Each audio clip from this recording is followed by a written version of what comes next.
Lot of line of food.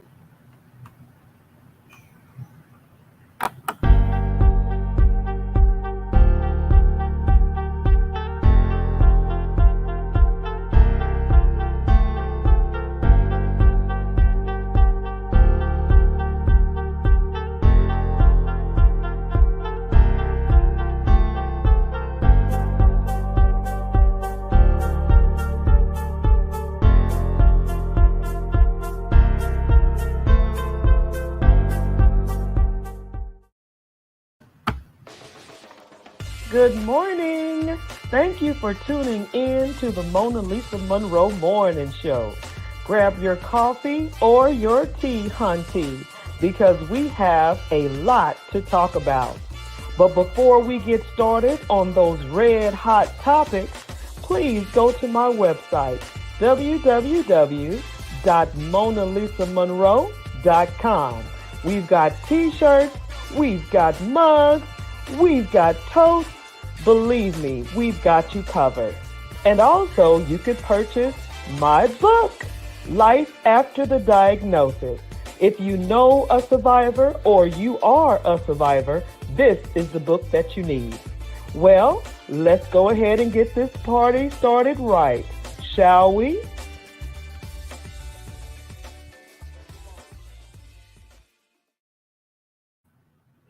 Good afternoon. So I know you guys are wondering what in the world is going on because the MonaLisa Monroe Morning Show comes on Thursdays. Well, tonight we have a special report.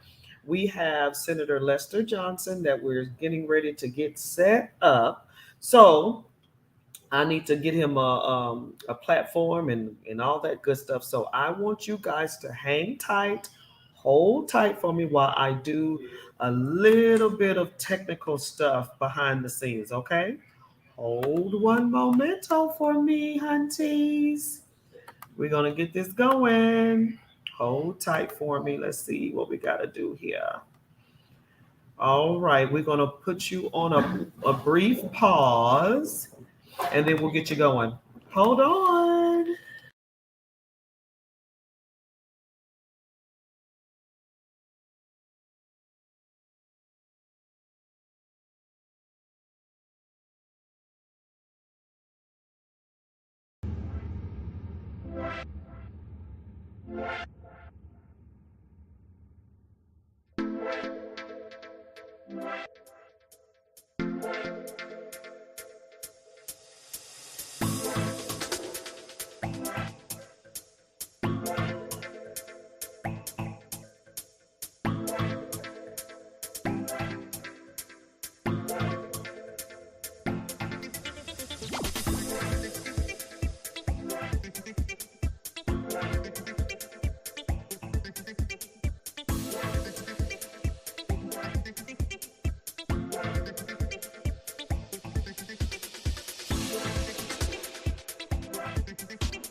Hello, sir. Let me cut my jam off.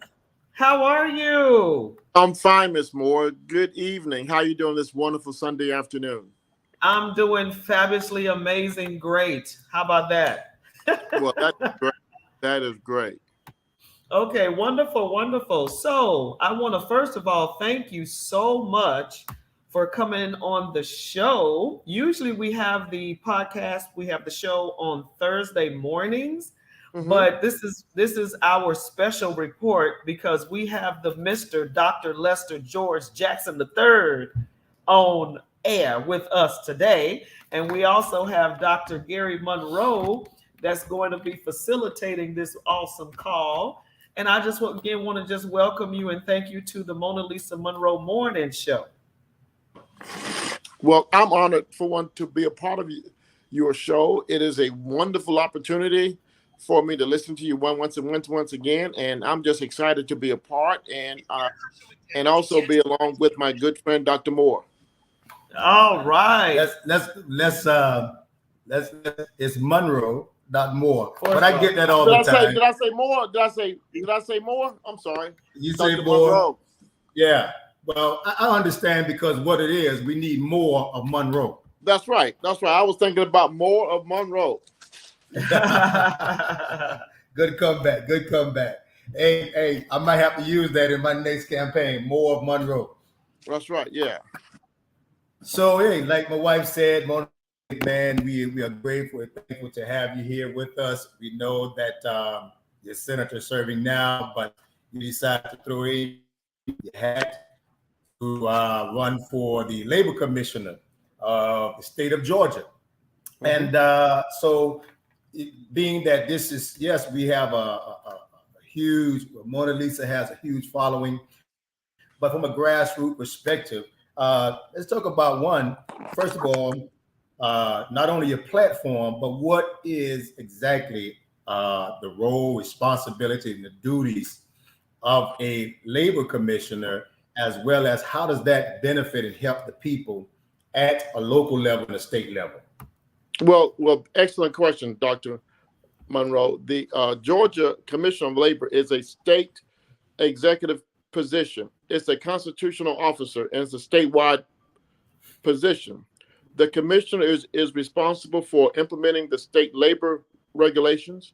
It's responsible for operating its unemployment insurance, and it's also responsible for rehab programs throughout the state.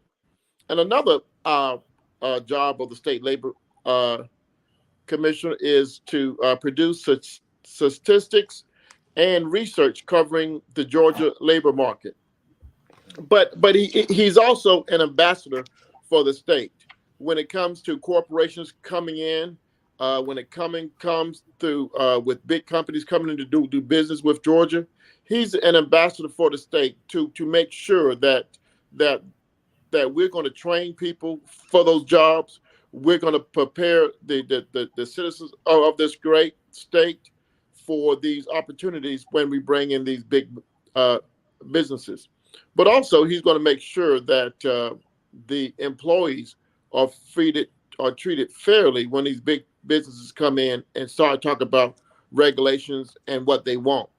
And the labor commission is going to be the one that's going to be fighting for livable wages, going to be fighting for making sure there's strong union representation, and making sure that the citizens are represented at the table when it comes to big business coming into Georgia. Yeah, and you know, we talk about big businesses, and I stand to be corrected, but isn't Georgia the number one state in the which to do business? Well, And go ahead. I'm uh, sorry, Dr. Monroe. Finish. and me being right here in Garden City, serving on the zoning and planning commissioner, as well as working for ILA at Georgia ports, that's a big economic engine, not just here in the coastal empire, but statewide and actually the whole southeast of the country. So certainly, when you talk about labor, that will be certainly advantageous for this local community and region. Well, Georgia is on record with several magazines as being the number one state to do business in. Um, or it's always in the top 5 with many magazines with the number 1 state to do business in. But a lot of that impacts the number 1 state to do business if you're a big corporation, if you're Walmart, if you're a Delta, if you're Home Depot, because Georgia is still a right to work state, meaning that big business or the employer has the right to fire your employees without any consequence or without having to state a reason. So, and also Georgia has one of the lowest minimum wage requirements in the country. So true, it's on record as being the number 1 state to do business in. But we want Georgia to be the number 1 state for a citizen to have to get a job that pays livable wages, to get health care insurance, to have uh, uh, a state with strong union representation. So Georgia is the number 1 state to do business in for a lot of reasons, but we still have a lot of work to do for its people. Right. Yeah. And you mentioned about union. I am a union worker, as I alluded to at the ports. Conversation with another, the I believe in 2017, that essentially done away with being able to claim labor dues and other type of PE purchase throughout the years. That's a big issue here at the Georgia Ports Authority, as far as we as labor members being able to claim that. Now, there's supposed to be a bill being introduced to try to reverse that, is it? Absolutely. Absolutely. We call it the Union Buster Bill. Okay. We talk about Georgia being the number 1 state to do business, but as I said earlier, Georgia is a right to work state, meaning that it tries to discourage union membership. It tries to discourage unions from being a participator in companies. So Georgia has a lot of obstacles in its way for unions to be fully organized, and we're trying to prevent that. We're trying to work toward making Georgia a union-friendly state. We're trying to make Georgia a state where we offer livable wages, and we try to have Georgia a place where people can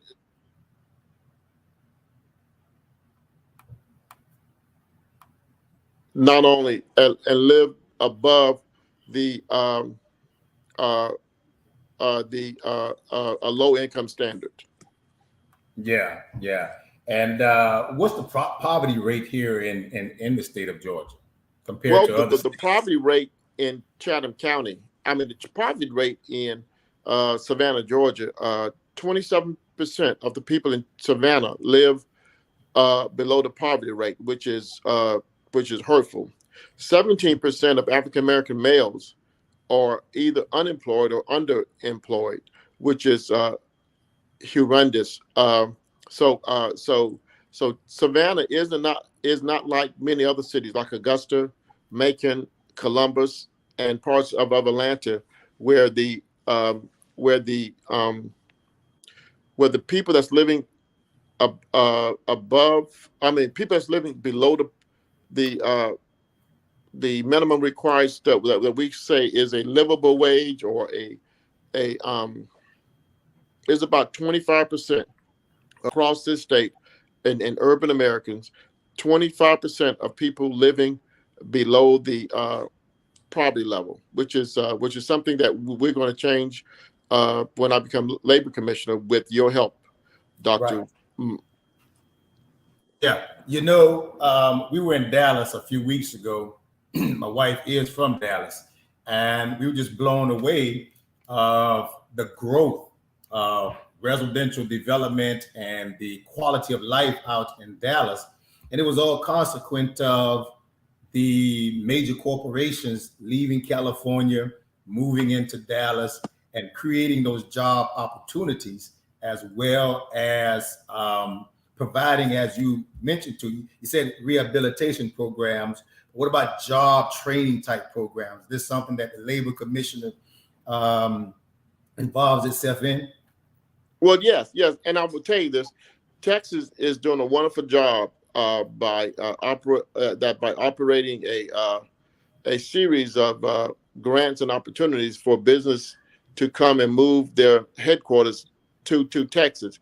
Dallas is growing, Houston is growing, and many other parts of Texas, and we want to do something very similar to that. Mm-hmm. What a lot of parts of Texas are doing is having technical and vocational classes inside high schools right away, and Mm-hmm. and that's what we need to do. I don't know if y'all remember back in the 80s, up until the 80s, we had a school called Richard Arnold, where they Right. taught vocational and technical skills inside the classroom. So when young people graduated, they had a high school diploma in their right hand, but also they had a certificate with a skill in their left hand. So they was job ready once they graduated, and that's what they're doing in Texas, and that's what we want to bring back to Georgia.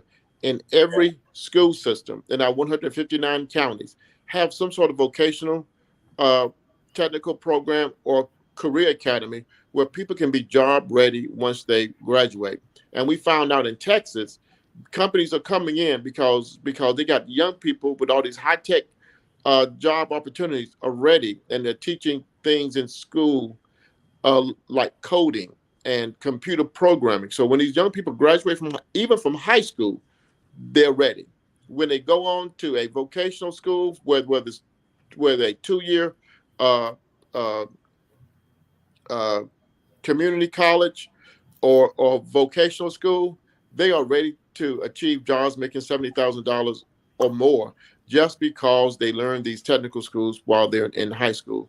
And we need to do more of that in Georgia, and that's one reason I'm running, to provide more opportunities to more young people. We find out even here in Chatham County, when young people graduate, they're forced to move or join the army to find a job that pays livable wages. It is extremely difficult, not only in Chatham County but all throughout Georgia. So when we attract businesses in, we have to make sure that we have a workforce that technologically advanced, that has skills available, so they understand these jobs, these new careers that are being created. And I know I don't want to take all your time, but I want to go one step further. We also must take these vocational skills into our prisons, into our prison system, Mm-hmm.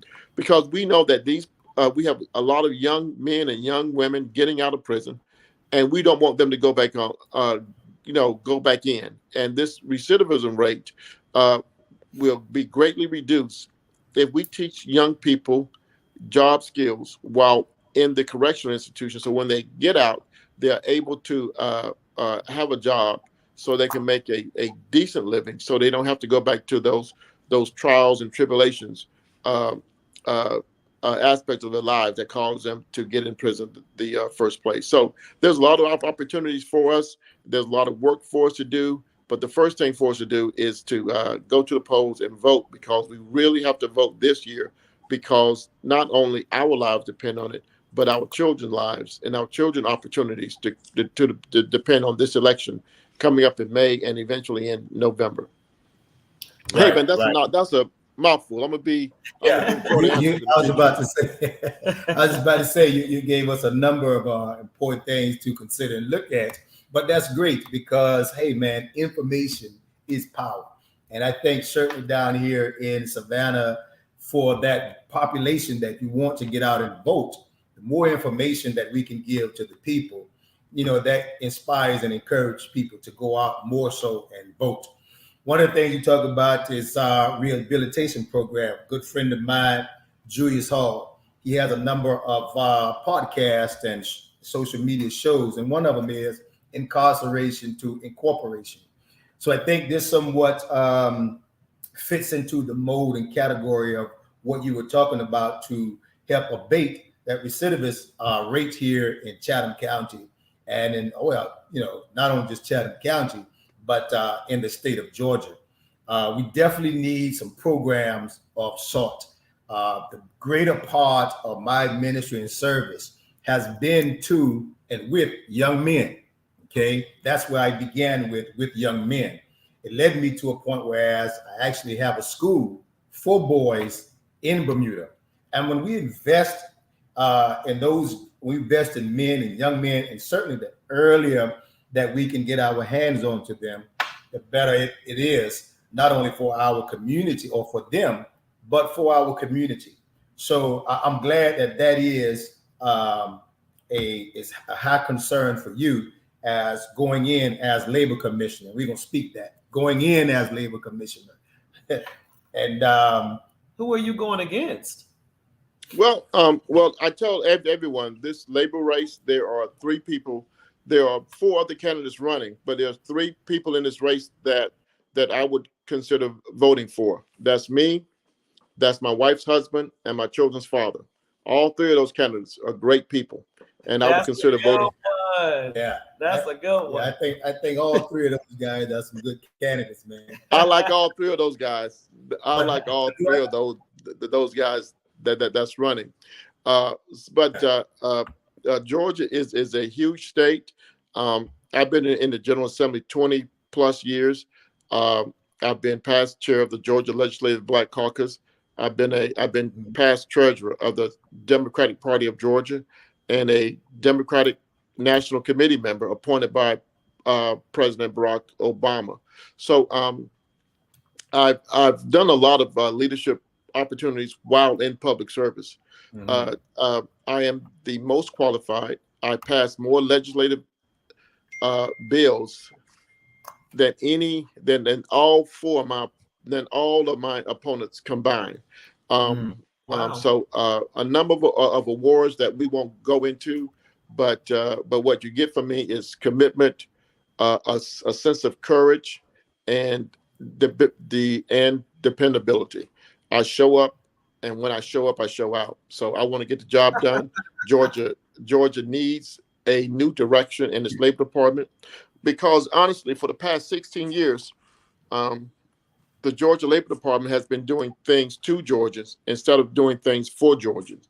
And I want to start doing things for Georgians in this next cycle, because when people come to the Labor Department, the doors should be open Monday through Friday. When people call the Labor Department office, a live person should answer the phone. And when you have a claim that's out there, you should have a response within 5 days. And I'm going to make sure that happens. You know, I like the fact that you said not Georgia, but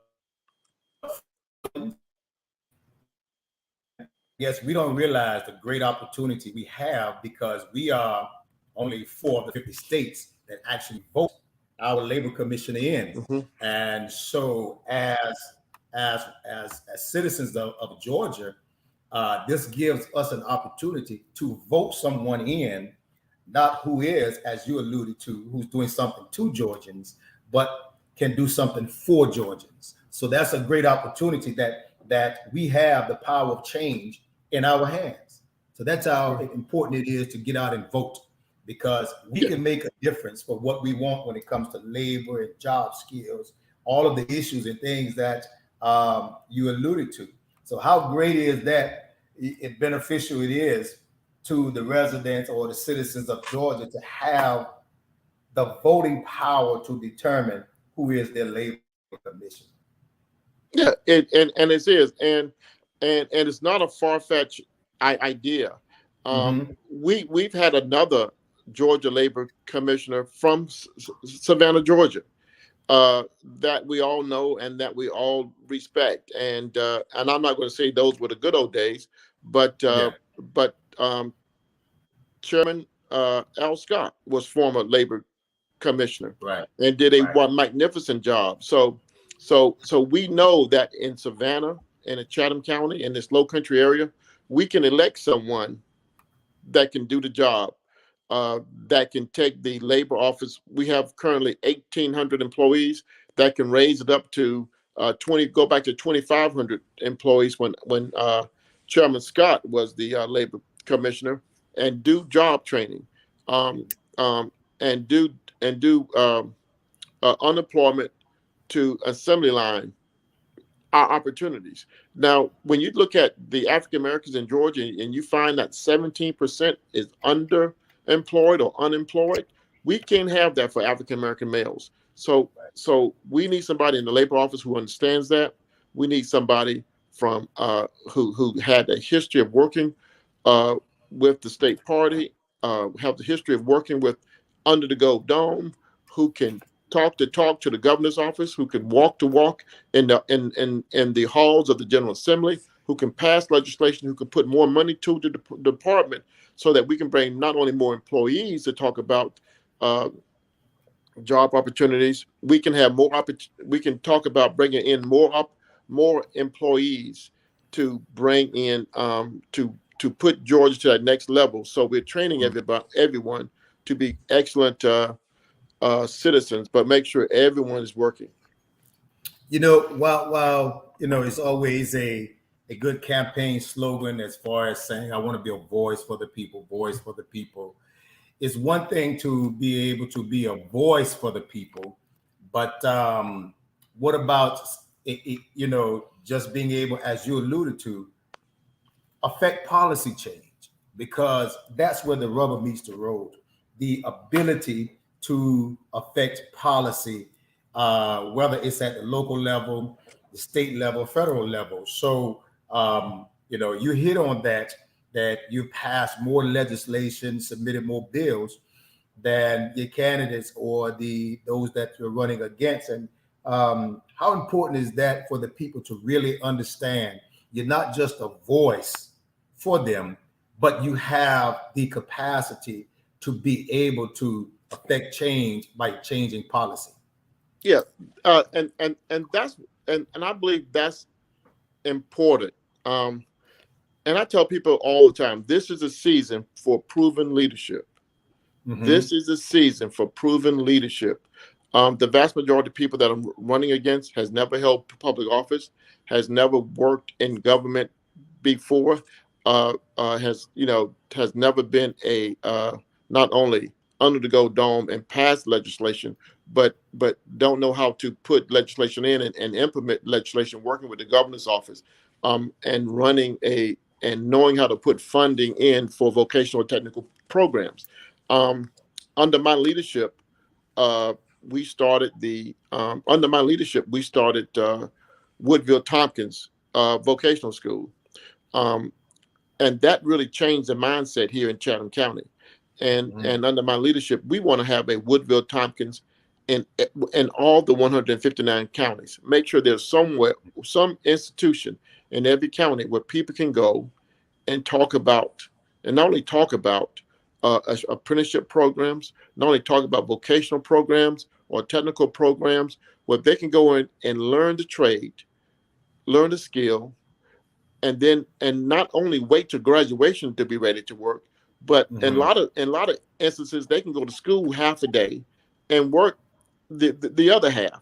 So for those young people who need to have a wage, or need to have a skill, that's not planning on going in the Army or not planning on going to college, or don't have any opportunities waiting for them when they graduate, we're going to implement programs that young people can start right now and having a skill where they can go to school half day and go out in the work field the latter part of the day, so they can start bringing in income right now and don't have to wait.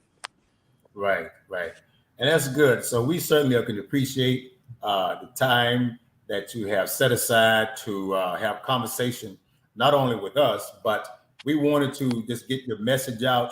We wanted to say to the people here, those that follow the MonaLisa Morning Show, that what was it? You said your wife, your kids, and who's the candidate?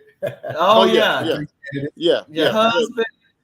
There are three great candidates. That's me, that's my wife's husband, and my children's father. All three of those are great candidates, and I want you to remember that. But also, I want you to remember that I will continue to fight for a livable wage. I will fight against the misclassification of employees. I will fight for Medicaid expansion. But most importantly, I will fight for apprenticeship programs in our school, vocational programs in our prisons. And this is a season for proven leadership. and I'm Lester Jackson, and I'm the guy to make it happen. So thank you. I love it. Thank you so much, sir. And you know what? I like that phrase. This is the season for proven leadership, because I'm gonna stand on that as well. Thanks again for your time. Thanks. And click like and share the show. We had a little technical difficulties, but we will edit what we can and we'll send this right to you, and you can put it on your page. Sounds All right, good? then. Thank you very much. I really appreciate it. Have a good day. All You do right, the and same. you. Bye-bye. Bye-bye.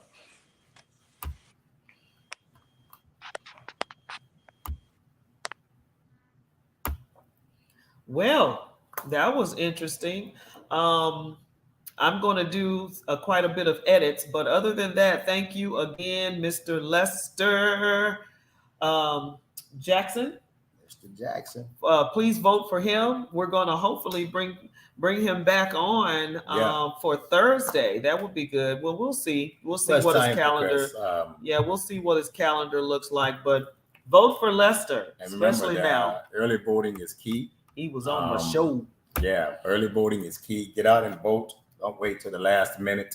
And we're going to be having some other candidates here. In fact, let me look here at this. So you can vote not just for a particular thing, but understand that there are a number of seats that are open, that are in this election cycle. Of course, we got the governor is in this seat is open. The governor now, you already know. Stacey Abrams. We got the lieutenant governor seat is open. Some are favoring, and that's Renita Shannon. We got the Secretary of State for Georgia. Good support for Mr. Floyd Griffin. I got the Attorney General seat that's open. Good, strong candidate, Kristen Wise Smith. Labor Commissioner, who we just got through. Lester. Who we just got through talking with, having conversations, not an interview. We're just having conversations. Conversation rules the nation. Y'all heard it first from the First Lady. Yeah, conversation what? Rules the nation. Conversation rules the nation. Conversation will also lift up the nation. Yeah, so Labor Commission for the state of Georgia, Lester Jackson, Agricultural Secretary, Ms. Nikita Hemingway, Superintendent Education of Georgia, Alicia Thomas Searcy, the state senator, Mr. Jake Jones, Jay Jones, District 1, state senator of District 2, my family, my friend, our buddy, man, awesome brother, Orlando Scott, Chatham School president. We got that seat that's open for the Chatham County, the school seats, district seats. We are supporting and pushing Dr. Tanya Hall, District 8. Tanya. Not just because she's a good friend, but she's been in education for many years. She has a true heart. She has policy. She has vision. And that's Ms. Therese Watson for District 5 in the Chatham County. Get out and support her. It's a number of seats that we are asking that you will get out and make sure you cast your votes. House seat 163, that's a good race between Westbrook and our girl, Mahogany Bowers. Get out and support. House seat 162, our former state representative here in Garden City, Carl Gilliard. Get out and vote. Ms. Margot Bobby for Carl, House seat 161. I'm waiting on my, All right, Carl, we're going to bring you on next. Gas card. And if any of you candidates, you desire to just sit down and have a conversation on a special edition of the MonaLisa Morning Show with MonaLisa and Dr. Monroe, let me know. With Dr. Monroe, let us know. Let us know. So a number of seats. Superior Court, we got the root for who, dog?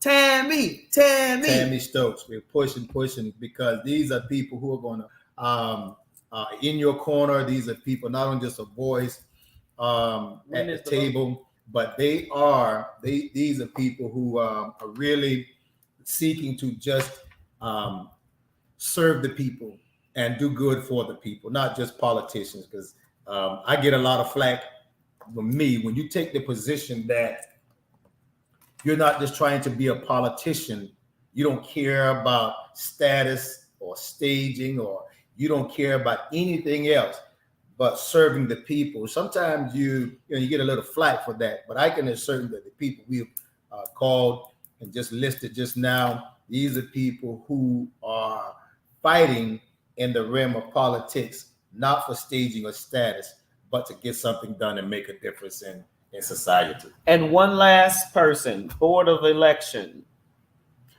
Corey. Okay, Yeah, that's I'm right. done. Board of Election, Garden City. Corey. Get out and vote.